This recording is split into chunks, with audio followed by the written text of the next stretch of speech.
Hello, you guys. This is our 2.6. Today we're going to use absolute value, which we talked about yesterday, but we're going to use it in equations, which we've never done this before. So this is actually something absolutely new to you. So let's remember just absolute value before we jump into the equation part. We have our monkey again. So let's think, if he walks 5 steps from where he is right now, where could he end up? So you might say, well, he would end up at 5 if he walks 5 steps. Okay, so he could end up at 5. However, if he decides to go the other way, if he goes 5 steps this way, he could also be at -5. So that's what's different about absolute value equations. We're going to have 2 options, which is something we've never really seen before. So here's how you're going to solve absolute value equations. So we're going to isolate the variable, the expression if we need to. Ooh, sorry, these numbers are weird. Go ahead and change those and call me out on my mistake tomorrow. So you're going to get the absolute value expression by itself if it needs to be. And then you're going to split the equation into 2 different problems. You're going to have one where your answer is a positive number and one where your answer is a negative number.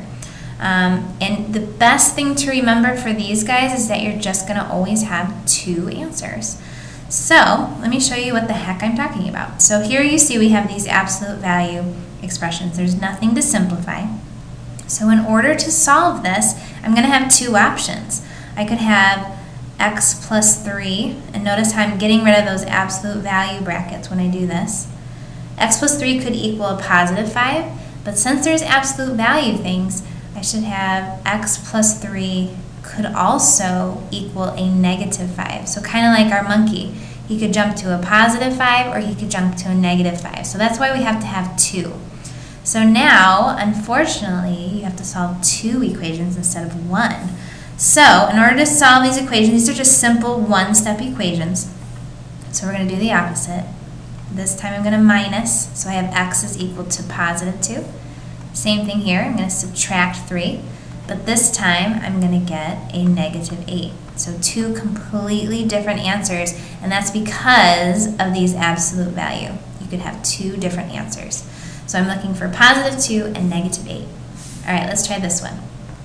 So nothing to simplify, so I'm going to have x minus 5 is equal to a positive 10, and I could also have x minus 5 is equal to a -10. So it's my job to solve both of those. So for this side, I'm going to add 5, oops, and then I have x is equal to 15. And then again, I'm going to add 5, do the opposite. So x is equal to a -5. So 2 completely different answers, but that's because of those absolute value brackets. So these 2 are nothing to simplify, but there is going to be an added step here. So let me show you what I mean. So we have 2x minus 7 is equal to a positive 1, and I have 2x minus 7 is equal to a -1. So I've got to solve both of these, and these are 2-step equations. So just going to take us one extra step here. So we're going to get that x by itself by adding 7 on both sides. So we have 2x equals 8.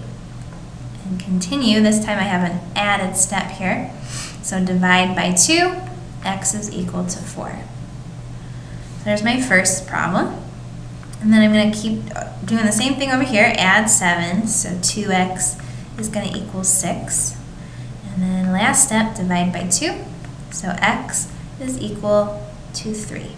So 2 different answers, but that's because of those absolute value. All right, last one I'd like you to try on your own. Make sure you know what you're doing, and then we'll check it tomorrow. Don't let me forget. All right.